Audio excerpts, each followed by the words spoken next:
I'm Al McFarlane. Welcome to the Wednesday edition of Conversations with Al McFarlane. Today is Wednesday, June 1. My. Does the time go fast? I guess they say when you're having fun. I'm having fun. I love doing this. I love talking to people. Uh, I've come to describe myself as a scribe, and scribe comes from my uh, fascination with the work of a Ghanaian novelist. His name is Aikwe Arma.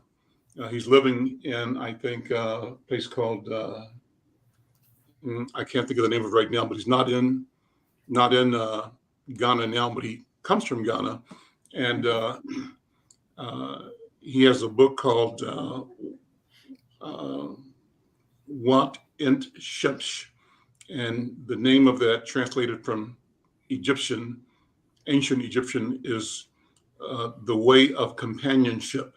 And so I've been trying to delve into the principles that he is introducing me to about an African way of looking at the world, an Afrocentric worldview, a viewpoint that predates our interaction with Europeans, and with Asia and Asians, uh, a viewpoint that tries to seek the indwelling memories of antiquity, uh, a, um, a viewpoint that predates the disintegration of what he calls the way of Ma'at.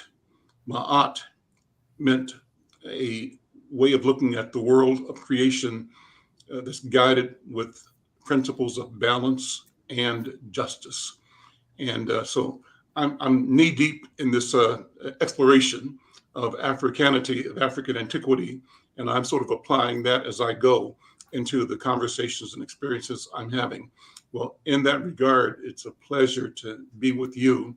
I have for my listeners and viewers, I want to invite you to share this program with your friends, your networks. We do this every day at 1 o'clock, and Wednesday is the day that I have a general theme about business and wealth creation, economy. And my guest today will talk to various aspects of that. I want to begin by introducing a good friend whose mom and dad I know and knew and cherished, Adero Cobb. She's the chief operations officer of a community service organization called Keystone Community Services. Also here is Tani Boting, a new friend that I feel like I've known for a long time, though I met her 5 minutes ago. And she is the co-owner of United People Apparel. And she and her husband have created this company, and they're doing brand and fashion and design work for the market locally, but also globally. Hope to be joined as well by our friend Anika Robbins, but we'll see if that happens over the course of the hour. I want to say that the conversation with Adero is the first of a series that we're going to be doing with agencies that are affiliated and supported by Greater Twin Cities United Way. In the way of disclosure, I am a director of the Greater Twin Cities United Way. I serve on the board of directors as the vice chair of the board.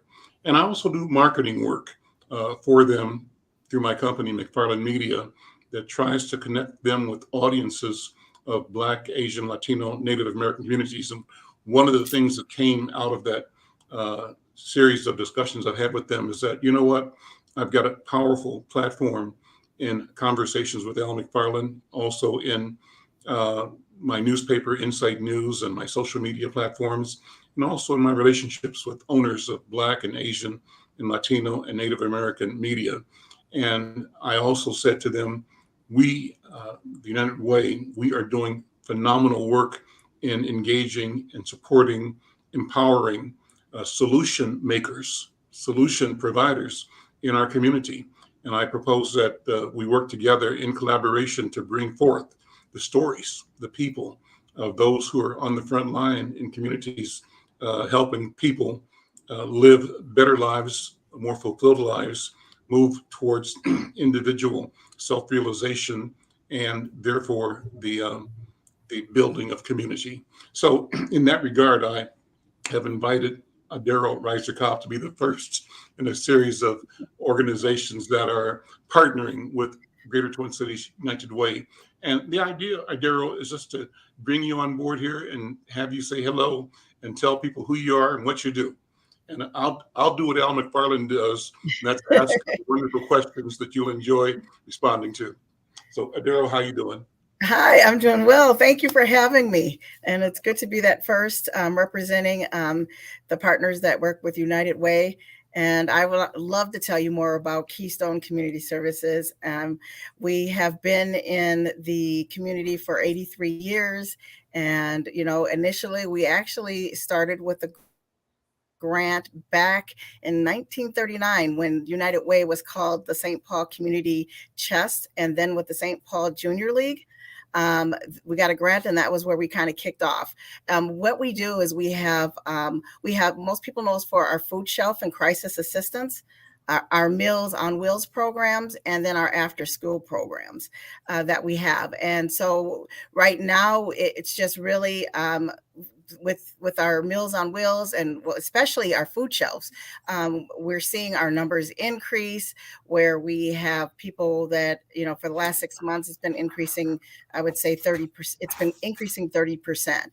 And so what we do is really just, we like to make sure that the individuals and families, we try to improve their quality of life. And so whatever program that we have, that either it's a senior program, it's our food shelf or our crisis assistance after school program, we have quite a few individuals that we're serving in the community.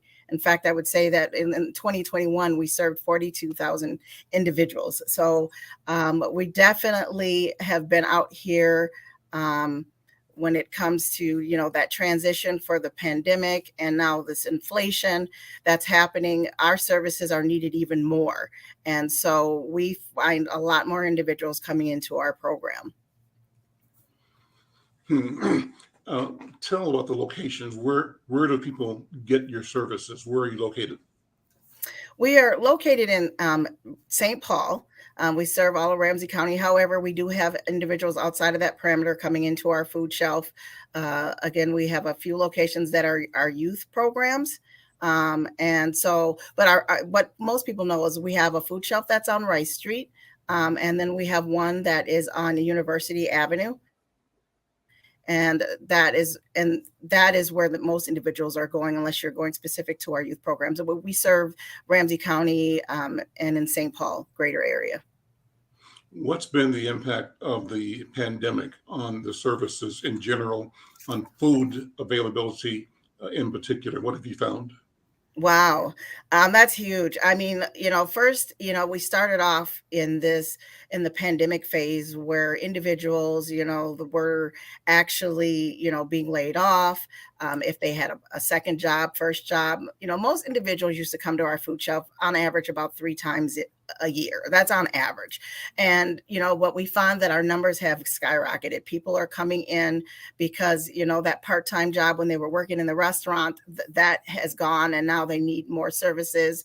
When you're talking about the inflation now, that utilities and gas and food are going up. Like I said, our numbers have increased 30% in the last 6 months, but so we're the need is there. We have found that we have been we've had to add more deliveries to our food shelves because, by the end of the night, our shelves were getting bare. Because we had that many families coming every day. And so we needed to work with our partners. But the thing is our food is, with this inflation, the food is costing us more to service the community. And so, we're still out there with our sleeves rolled up, and we haven't stopped. We just have now transitioned from the pandemic to what we're seeing more of the inflation increase. And so that is really affecting us. Tell me, how do food shelves work? What's the philosophy? What are the mechanics? I mean, how does that come into being? And how do you work with food producers and aggregate, getting stuff to a place and then getting out to people that need it, that can't afford to buy it in a grocery store or places Absolutely. like that? And you know what? Let me expand on that before I get into that. Is that not only do we have our food shelves, we have our food mobiles. So we Mm, also partner with agencies outside, apartment buildings, things like that, wherever that's need. We also with the pandemic, we ramped up our services as far as our food mobile, and then we also found that the need was so great that we have had distributions, and we're going to different areas. Like last week, we were at Allianz Field in St. Paul, and we were partner with Minnesota United and Allianz Life, and we were able to serve over 520 families in that. So we're finding different creative ways to get the food there. So how can someone get our services? A lot of times, if you're on as I can see here on our website, you mhm. can see where the food mobile is going. We also have what we call a grocery delivery program, and that is something that we started during the pandemic. It was a part of our strategic plan, but once the pandemic hit it, everything accelerated really fast, and we needed to move fast. And the community was telling us that what they needed was more food, so we started that grocery delivery program. So there's different ways. So the grocery delivery program, you have to be 60 and have a disability, and we will actually bring the food that you would get at the food shelf. We'd bring it to your home. Then you have individuals who come to our food shelf. You just kind of walk in, you have a little bit of information that you have to provide, and then you're able to come once a month to get food. And then you have 2 emergencies. So people can come up to 14 times a year to get that. However, we added the distributions because we knew that wasn't enough. So that even we lowered the barriers for that. For that information, we're just asking your first name, and we give you a time slot, and you roll right in. And we've had food distributions that have served 700 families, and this past one was 500. And so so there's multiple ways that you can get food from us. So it's either going straight to the food shelf, and we just went back into in person because right when the pandemic started, we had to completely switch the way that we did our services. People had to come in before people came in and they had to pick their selections.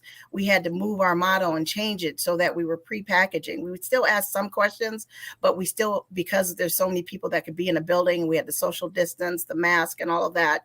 We had to switch that, but we just went back to in person, which is nice because people can come in and there's cultural specific foods they can pick out if they're vegetarian or if they're not, whatever it is that their need is, they can come in and pick those things out.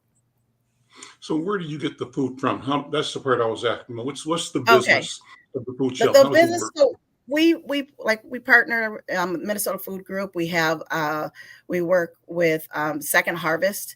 We order Mhm, food for from Second Harvest. So we tell people and we have individuals that donate a lot. mhm. So, I can tell you here at the main office, right when the pandemic hit, we had to turn our auditorium into a food shelf, extra food storage, because the community came in big numbers and we're donating food. So once we get the donated food, we can then tell what it is that we need to order. And we use the food group, or we use the Second Harvest to purchase that. Us going Do you through like purchase at a second discount? Do you get at a volume deals? significant, Is that how it yes. works? Okay. Yeah, so it's at a significant discount. So that's what we tell individuals, like $1 for us, or for someone that to go to the grocery store, we could take that dollar and probably get 2 or 3 times the items. Ah, I don't have those percentages right in front of me, but it's a sure. big, significant difference, and the food goes a long way. But I can tell you that the food for that like Second Harvest is getting, that's costing a lot more money. And then again, Mm, now that cost has been put on us to add that. And again, like I said, our numbers are going up so high that we had to add more distributions recently, or more deliveries, so that because we were finding at the end of the day our shelves would be packed, and at the end of the day they would get bare. And so in and out. We have a lot of community individuals who have gardens and things like that. So this is that season, but we have a lot of gardeners that come and bring that fresh produce to amazing. us. Hmm. Yeah. Cool, cool, cool. Let me ask you, pivot a little bit and ask you about how long you've been with Keystone Community Services. And I know you as an entrepreneur, as a Hmm. coach, as a counselor, and we've got a history. We working do. in the fitness space. And as I mentioned before, your dad was a great friend of mine, and your mom is a great friend of mine. So your family is dear to me, like family. So I almost see you as one of my nieces or, close family members. But tell people Yes. about you, about Adero. So about me, like I say, when I first got to Keystone, I really my first introduction with Keystone has been that my kids were a part of their youth programs. So it started with my daughter maybe about 15 years ago. She went through all of their programs, and then at one point she got to a place where she was old. She aged out, and then they hired her as an office manager, and so she really had did that for a couple of years before she went off to college.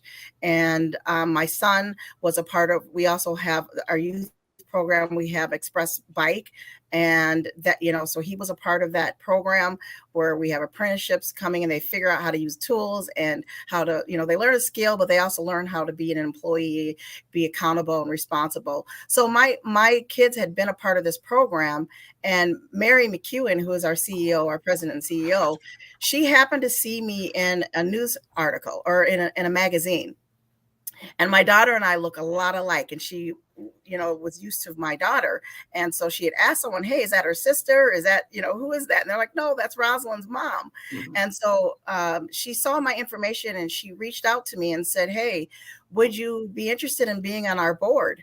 And so that was about 5 years ago. And I was like, absolutely. I see what you've done with my kids. I've seen how they were able to grow and flourish once they left home and they went there. So I went through the process, the nominating committee, and I, became a part of the board. I was sat on the board here at Keystone for it's been 5 years now. I just got off because of as I move into COO position, but I was in this position for 2 years, and a position came open as a director of human resources and operations, and so I applied for that, got the position. So and then I've just been promoted now to chief operating officer as of in September. So, I know me more of that, that entrepreneurial spirit, a lot of it, Mhm. individuals know my father who ran his business and things like that. That's still a part of me, being that certified life coach and everything that's outside of the organization. But Keystone, I came a part of Keystone because of what we're doing for the community, how it impacted my family. And, every day when I come to work, it's like roll up your sleeves. And it's never been a day like, oh my goodness, I got to go to work. It's like, wow, what do I get to do today? Who do I get to help today? And every day is really meaningful and very purposeful about what we're doing. And so that's just kind of how that transition of how I came about Keystone and how I've been here. And it's been an amazing experience to see how our organization has gotten through a lot of the things. Well, I mean, we've been in business for 83 years, but this pandemic threw everyone. And so, it was nice to see how we came as a team, and we still continue to support the community. Here's a big question. Maybe it's a tough question, but uh, though you've only been there 5 years, what's your sense of how philanthropy and social service has changed in the 83-year history of that organization? And Mhm. if not that organization, of that arena of serving community? Here's what's behind the question. I think that everything is changing now because of George Floyd and because of Mhm. pandemic. I think that there was a world 2 generations ago where everything was kind of like we saw it on TV, Ozzie and Harriet, Leave It to Beaver, uh, June and Ward Cleaver, all of those iconic images of a stable, in my view, white life that we were not really included in. We meaning African people, African Americans. We were around it, in it, but not of it, and not Mhm. that we didn't want to, because some of the stated goals of quality of life are universal, and we could identify with wanting to have a stable, household and education opportunities and good jobs. But our reality was that there were structural barriers all Mhm. along the way. And our entire existence in this country, actually in the Western Hemisphere, has had to do with the struggle towards freedom, the struggle for liberation from the condition of enslavement that Africans experienced when they arrived, and to the ending of slavery, the legal ending of slave trade, to and through Jim Crow, to and through segregation, to where we are today. And today we're at the phase of that struggle that is reflected in the public uprising and angst at the treatment of George Floyd and all the others like him, and the potential for that treatment to continue unless we resist. And what is apparent now, what is long-winded, I apologize. What is apparent now is that we continue as a people to operate with a sense of righteous indignation and with resistance to oppressive and structural disadvantage. So, having said that, how do organizations that were mainstays in the middle of an emerging culture pivot to be more inclusive and to reflect the reality of today's demographics? Is that a fair question or not? I don't know. It might not be a fair question. I'm just thinking out loud, but I'll throw it out. It is a fair question. And when you think about like 83 years ago, you think, hey, maybe that wasn't necessarily for us in our community, right? What Keystone is widely aware of is just that we know that in the past, this organization was white-led and serving the community, and the community demographics has changed over time, right? And I will say that in the last 5 years, with Mary McEwen, the president CEO that is now, being very intentional about like seeking out, making sure that our board, bringing me on the board and bringing other individuals and starting to diversify our board to represent what our community looks like and the individuals that we serve. I will say that we serve 77% of the individuals we serve are from the BIPOC community.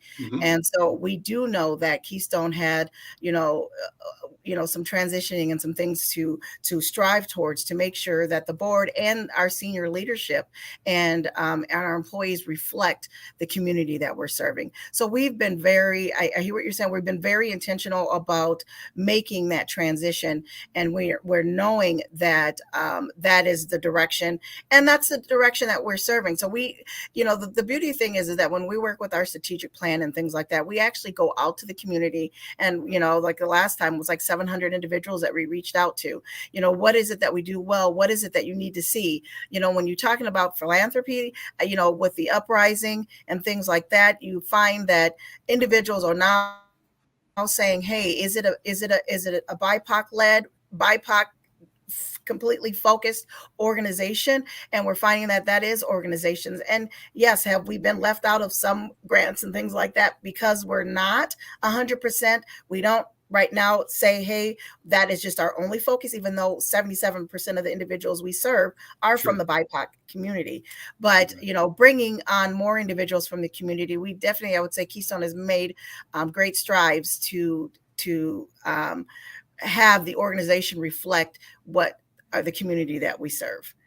Great. Let me draw in the conversation and bring in the next guest and hang out with me here as long as you can. Adero, Tani Boateng is a co-owner of United People Apparel. And as I mentioned before at the beginning of the show, when I met her moments ago, I discovered that she's from Kingston.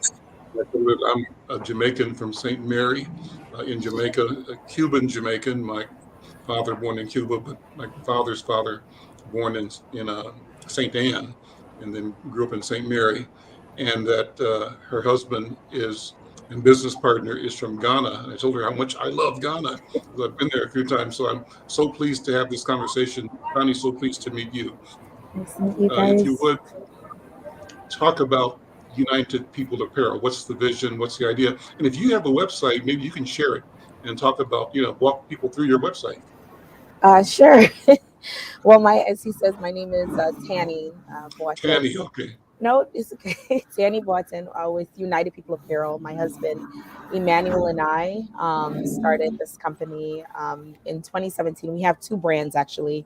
A Handful is the first brand that was started back in 2017, and United People Apparel was created in 2020. But our brands are just all about bringing people together and just celebrating families and cultures and different ethnic groups here in the U.S. It's somewhat celebrating the United States through our eyes as immigrants. And so our brand is just filled with different apparels and um, handmade jewelries and handmade things, I guess, from Africa itself. And so we're just here just to celebrate life. That's what we're here to do at United People Apparel. And just honoring families and cultures from around the world that makes up this country that's called the United States. So Hmm. Hmm. And so, what does that mean for you and your husband, both as immigrants? You were not born here, right? You were born in Kingston. right. I was born in Kingston, Jamaica back in the 80s. I'm an Okay. 80s baby, 1988. And my husband was born in Kumasi, Ghana. And we both migrated here with our families at around the elementary school ages. And so we somewhat experienced or grew up in this country, as people would say.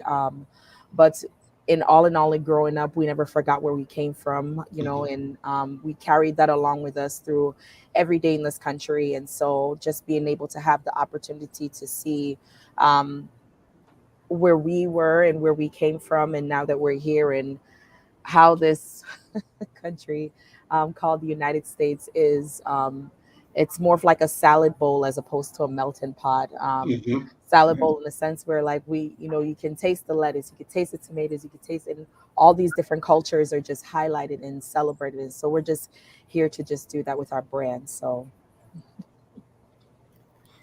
Being an entrepreneur, how did that come to you? What's your approach to what drew you into entrepreneurship? I think what drew us into entrepreneurship, it was more than just an idea or thought or it's, oh, I just want to be something or do something. It was more of like a passion.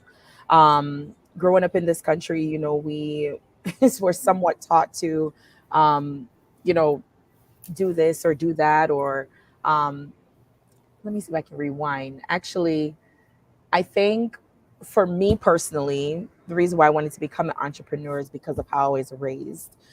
In Jamaica, I'm not quite sure if you remember, but our motto is "Out of many, we're one people." Yes. So this drive of entrepreneurship is just to celebrate um, our diversity, but in the same time celebrating the fact that we're all human beings. Hmm. And so my husband, for him, it was more of what he was taught and his passion and his family and his culture and just his livelihood for life is what kind of drove him into entrepreneurship. And between what I have and what he has, United People Apparel was born. And so again, we're just wanting, our brand was just created just to celebrate, just to highlight those different cultures here in the US, that what makes up the United States. When you think of the United States, you just don't think of one people, you think of so many different people trying to come together to make this country great. So So, when you are either of you or both of you from entrepreneurial families?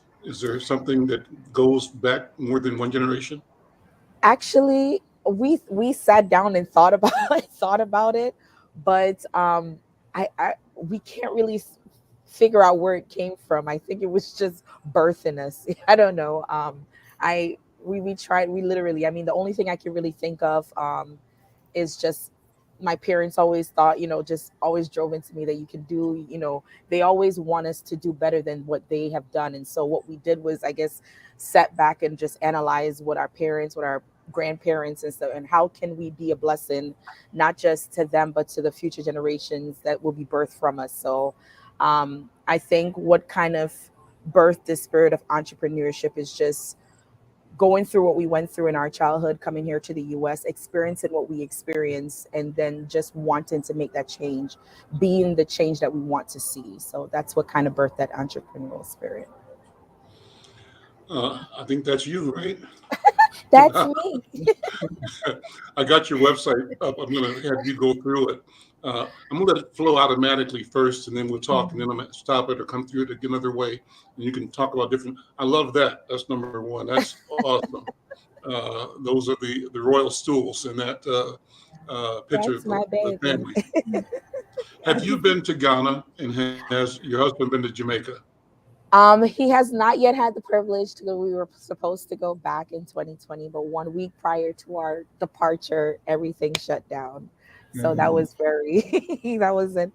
But we're planning right now to make a to go to just travel there together. But I can't wait to experience Ghana. To be honest, I can't. But I hear it's just like Jamaica, so I know I will feel right at home. So. It's absolutely just like Jamaica. So let me tell you a story then. To get then I'll get your appetite uh, primed for Ghana and his for Jamaica. So my wife is from a small town called Crystal Springs, Mississippi.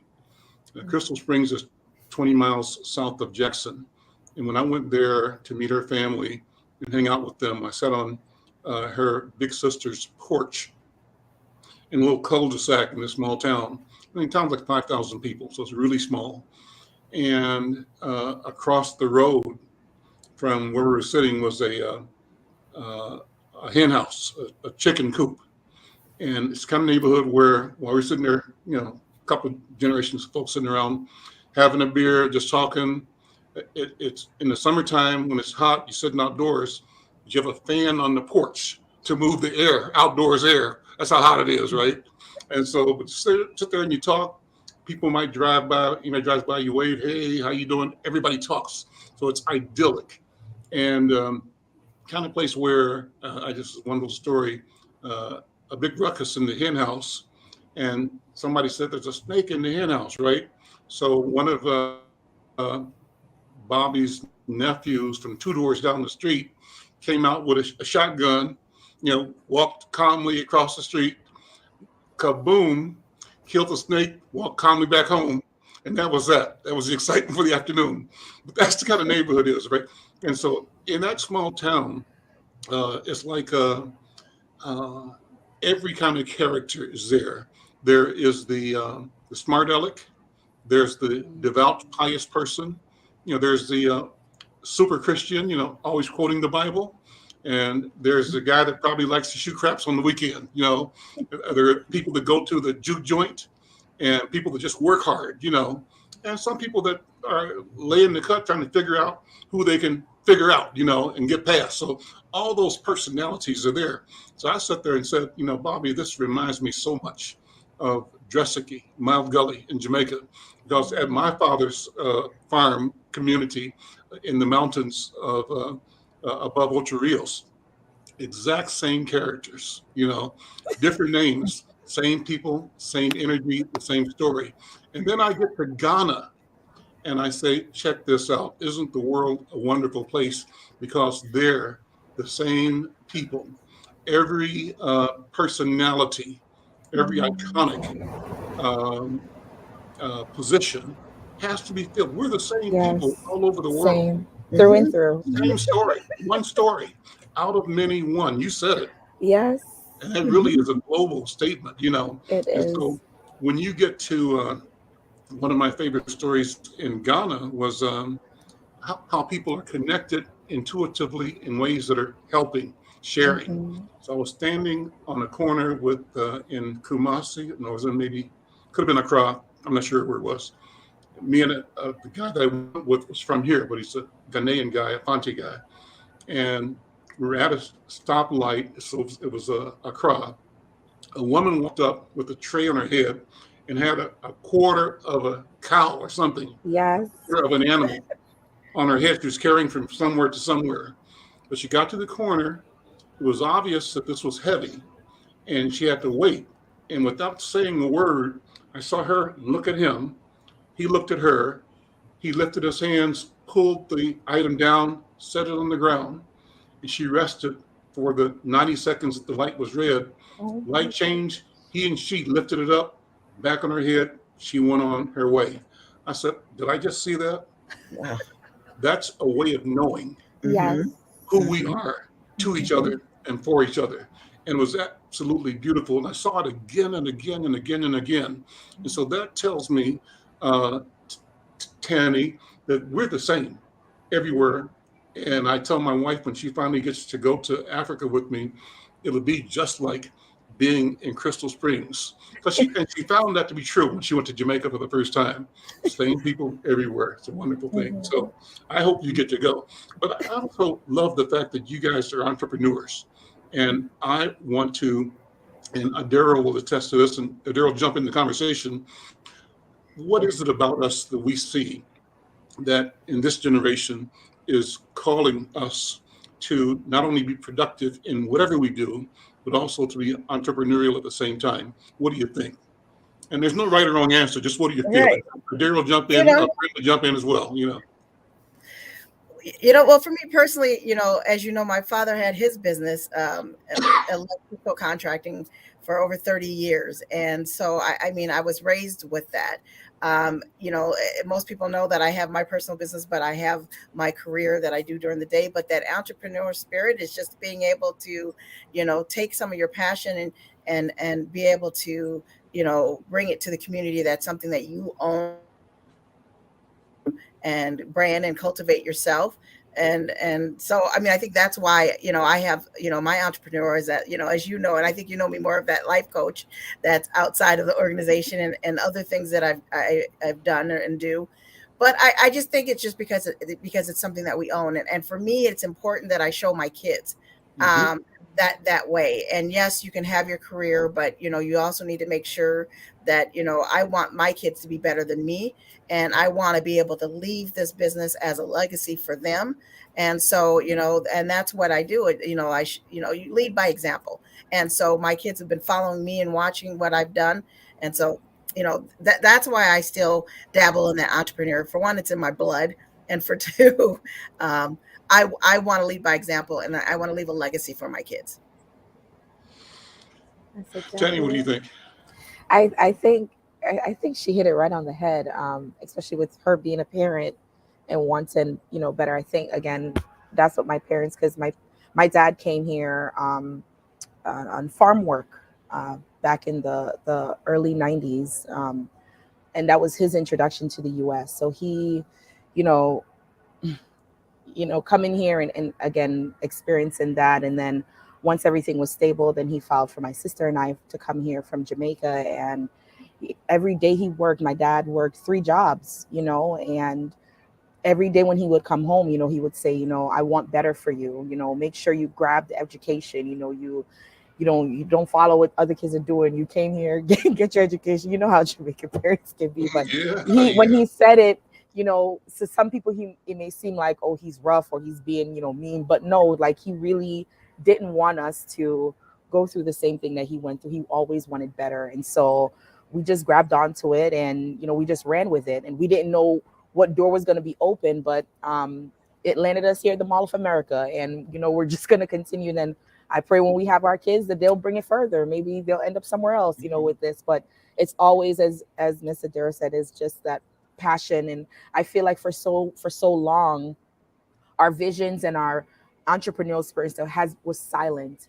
And through the recent events throughout the years, it's somewhat awakened, as if someone turned on the boiling hot when we're just spilling over. We're spilling over. It's like we can't contain it anymore. We can't remain silent anymore. And it's a beautiful thing. I mean, it's sometimes I just sit here and cry, like, my goodness, like 10 years ago, like this wasn't happening. And then 10 years later, there's like a bunch of people here like, yay, we're doing it. We're doing it. You're at the We're Mall of really America. doing it. Let me do this. Let me walk through your website. I'm going to bring it back up and have you kind of share with people what you guys Would are you like doing and me what's to in your share? website. Or So let me here bring it up again. And I yes, wanted if to go back to the beginning of it, though. Let's go back a couple of the home screen, to yeah. the home screen. Okay. And then we Mhm. can walk through it. And so quality, fit, style, the brand that unites. Tell me about that again. So that's just, we house both of our brands, a handful, and in my husband's language. So a handful again was the first brand that was created back in 2017, and that brand was created to um, encourage us to all live nobly. In my husband's language, he was born into the Ashanti tribe in Ghana. In their language, a handful means royalty, means kingship. Is So he a that royal? brand, Is your husband a royal? his on his father's side. Okay. There you have some kind of connection. Okay. Okay. But Okay. but it was just created just to encourage all of us to have noble living, but more so to serve as a constant reminder that we should never ever settle for less in life because we descended from greatness. So that's what a handful is all about. Let me show you this and just have you come back. I just Okay. finished reading this book. It's called The Healers, and it's by Aikwe Arma, a Ghanaian who now lives in, I think, Senegal, West Africa. But this is all about Ashanti and the Ashanti wars with the British and the Yes. Ashanti Fanti wars as well. So Mhm. fascinating reading. I just finished reading it last night, and it's a great story. So get a chance to read it if you can. So let me go to the next screen. Ahinfo and UPA gives back, and that's your. Yes. So if you click here to learn more. Uh-huh. So we created, it's a newly formed nonprofit organization for a handful that's called Urban Pillars. And so Urban Pillars, if you scroll down, Urban Pillars was created um, to, in a sense where we're going to be partnering with local community leaders, philanthropists here in the Twin Cities and around the world, just to give back in a sense. We we first partnered with the Love Foundation Club, which is an organization in Ghana that was started by a 16-year-old called Marcus. He's now 23, I believe. But they go, it's pretty much a youth-driven mission work.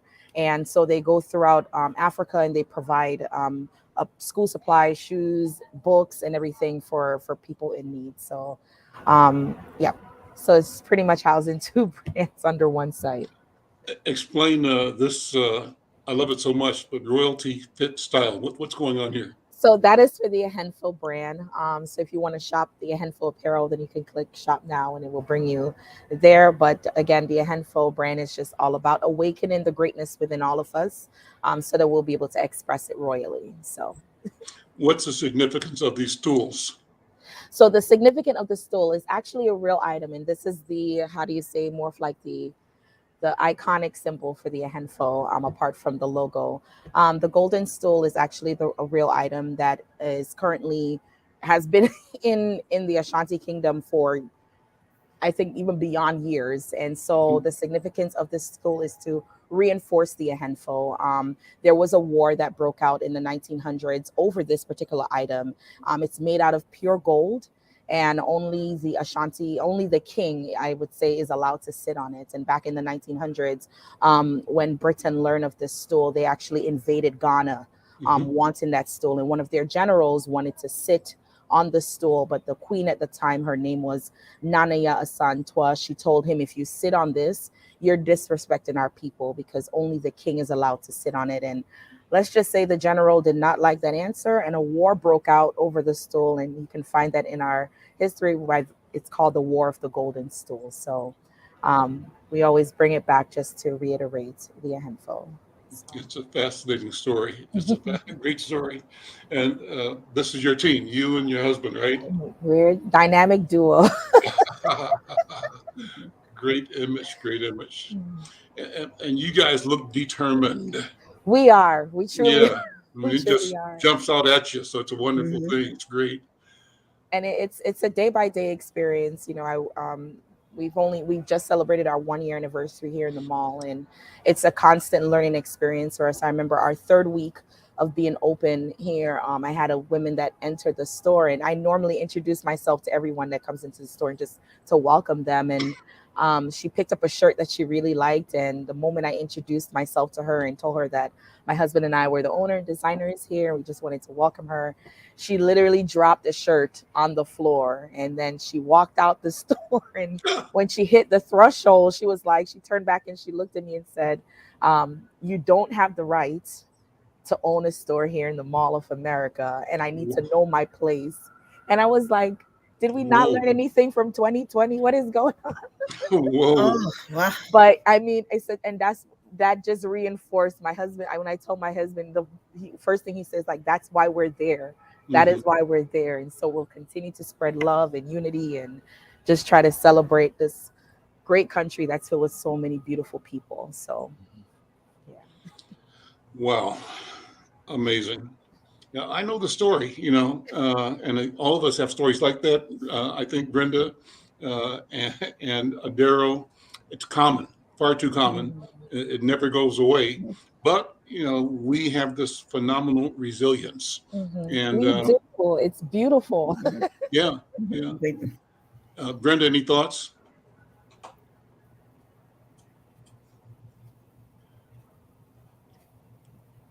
Are you muted, Brenda? I'm not hearing you. Let's see. I was asking you, Brenda, do you have any, you're muted, Brenda. Or Adero, any thoughts or feelings? Just about, you're right. We all have those stories. And, the fact that, I'm glad that that person had an opportunity to meet you. I'm sure she won't forget you. And sorry you had to go through that, but you know what, but we persevere and we have to, because we're going to get knocked down, and there's going to individuals that tell us that we don't belong or we shouldn't be here. And all of those things throughout our journey, and you just continue to say I belong, and you just driving through it, and just think about the ones and the ancestors that were stepping on the backs of their shoulders that lifted us up, and we're lifting up, and watch the young ones that are watching us and how we handle that. You handle, yeah. I know all too well. I've had my experiences over the years, so I know exactly what you're referring to and talking about. Bobby and I have this. Bobby, my wife, and I we've written about. Title of the story is "Looking for a Friendly Face," and we have, and she in particular, being more sensitive than I, we've gone into stores, and she'll go extra few minutes to try to find and read a face that is not going to be antagonistic towards her for shopping. And the terrible thing is, we come to the store, we have money, we want to spend, we want to buy, and then we run across white people who are working, and they make their money by the purchases of customers who somehow are resentful that we are in their store buying. And it's the same thing that person who was refusing to buy from you. The other side of that is when they're working, they, even despite themselves, by putting out a negative energy. So yeah. And so one of the things again about Jamaica and about Ghana, Tanny and Adero and Brenda, is that when you go there, for Black people, it's a good feeling to not be in a minority. Good feeling to be where you look this way, you look that way, you look up the street, down the street, and all you see is people who look just like you, and they're doing what you're doing. And if you're uncomfortable at first, you have to learn to just keep your mouth shut. As long as you don't say anything, nobody's going to know where you're from, right? And so you'll be like everybody else. But the minute you open your mouth, you'll reveal what your experience has been. I got a Kansas City story, Brenda, when my brothers and sisters moved back to Kansas City from Worthington, where southern Minnesota, where my dad's job moved us in 65, I think. And they lived there like 10 years to 75 until they opened the packing house plant back up, and he moved back to Kansas City. They went from a rural white school back into our neighborhood in Kansas City, Brenda. And they told me that they were in a hallway, and they said, somebody said something to them, and they said, "Hi, how are you guys?" And once they said that, everybody stopped and looked at them, and they knew that they didn't belong there. That's not how we talk, right? So they said, "Empty your pockets, boy." That's funny. It's a joke. But that's all about colloquial and identity and language and familiarity and stuff like that. It's funny now. But there's joy in being around our people, wherever we are, and not having to be questioned about being a part of that fabric anyway.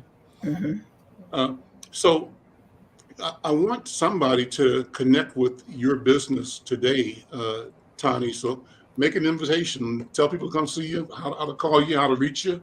Just I'm hoping that somebody gets excited and takes a trip out to the mall or goes online and spends a whole bunch of money with you.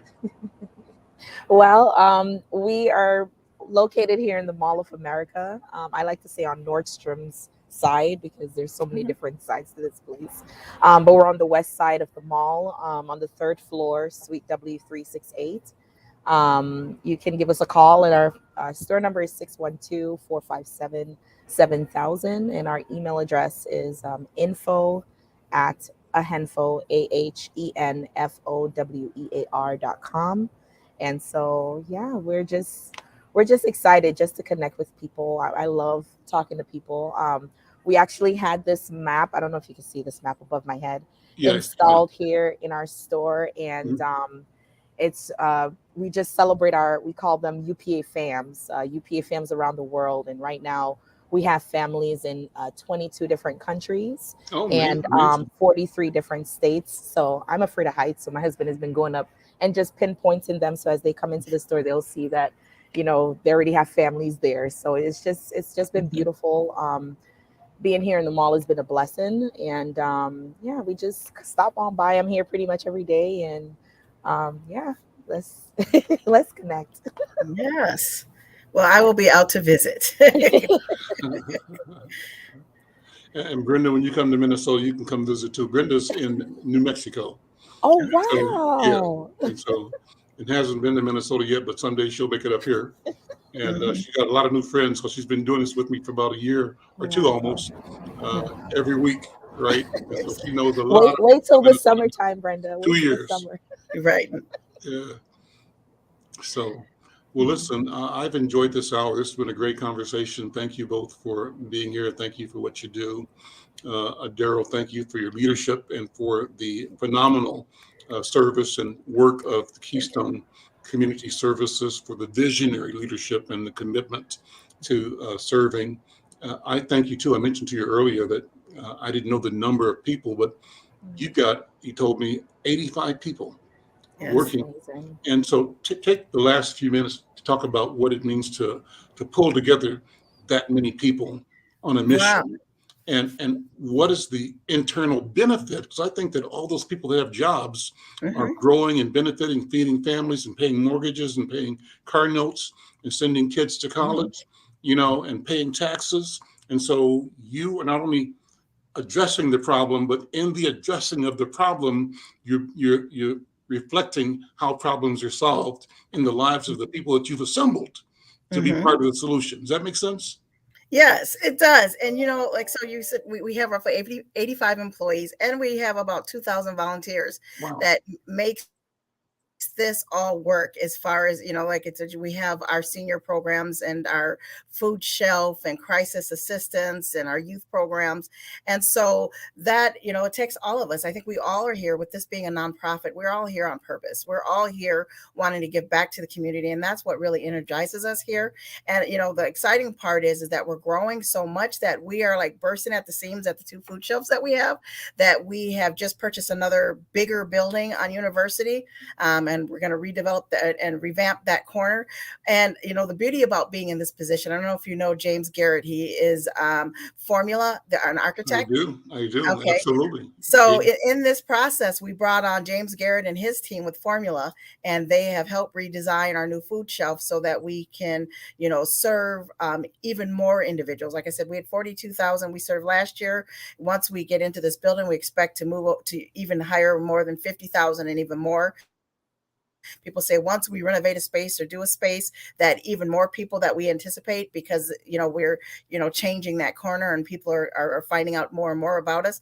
So that's the beauty of it, is being able to work with the employees, work with the volunteers, and we all really are here with purpose. So that's what's next for us, is getting into this new site, and in how that works, getting in that funding, and once we get there, we'll be able to, like I said, serve so many more individuals. We'll call it it's going to be more of a community site, so that we've already have individuals. We haven't even opened yet, and we have individuals wanting to use that space for different things, programs.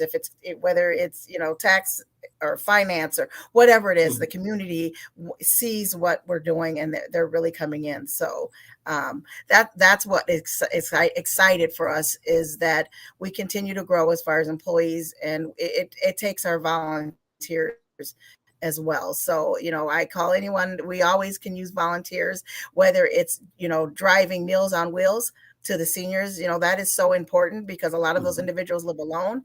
And so this is an opportunity to touch someone, so there's a variety, whether you want to read to kids, there's our community, or there's the youth programs. And so I invite people to want to come in and become volunteers. But I'm very proud to work here. I see what a big difference we're working in the community. And right now, there is just a growing need for food.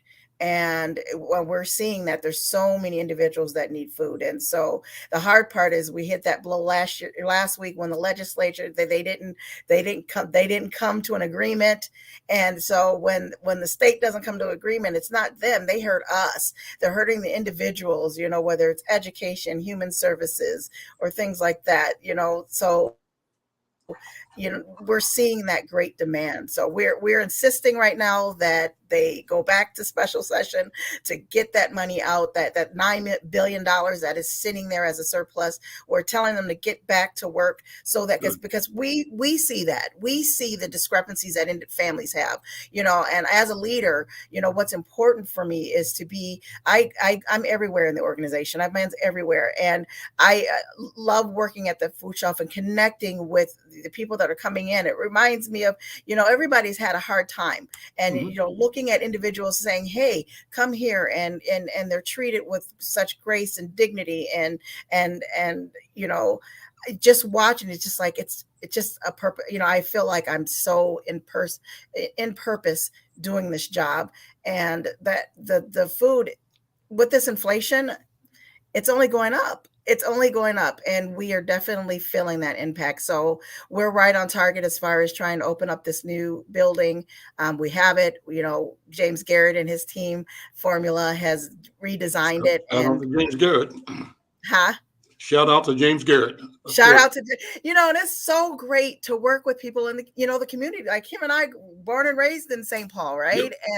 And this is our community. And, Charlene Bradley, who just joined our board, and, is from the community, and, and it's just like, it almost feels like a little bit sometimes, not a high school reunion, but you're able to see, individuals that you've grown up with in the community making a difference. And whether his is design and art, whether mine is working in human services, making sure that people get the food, the services, the, crisis assistance, whatever that is, whatever that looks like. Our crisis assistance lines are ringing off the hooks right now. People are needing more assistance with housing. They're needing more assistance if the crier breaks down, somebody gets a new job and they need steel toe boots and they can't afford them, that they can try to apply for that, and we can help assist. So there's so many ways, different reasons why we help individuals. But you leave, I can honestly tell you, I leave work feeling like I have done something great that day. And the work needs to be done. And, as you said, like right in that pandemic, we're like those workers. All my friends are all going back. They're hybrid or they work from home. I haven't left the office. I've been here. I never worked from home. It was, we still have the food shelf to run. We still have everything, all the operations, and, we're here. And so, for those that are not familiar with Keystone, look us up. We can always use volunteers. I'm proud to say that we have that 85 individuals that we, love, teeters 85 to 87, 83, sure. But, it definitely feels great to walk in purpose. And I'm sure you can also use donations. If people yes. want to give money, they can do it, I'm sure. Yeah. Yes, thank you for that. So yes, if you want to give a donation, go online. We make it very easy for you. Whether whether it's monetary, whether it's food, and you want to do that, you're welcome. It'll show you online where to go to drop off food. Sometimes we'll have special donations, diapers. People can't afford that right now. Formula, so we don't have it all the time, but we try to have those things. So if you want to donate those things, that would be great too. Adero, Riser, Cobb, Keystone Community Services, thank you so much. Thank you. Thank you. Tammy Boateng, United People Apparel, thank you so much. Great to have this conversation with you. As always, Brenda Lyle, we've got great guests and great stories to tell. I'm Al McFarlane. We'll see you next time. Take care. Bye-bye. Bye-bye.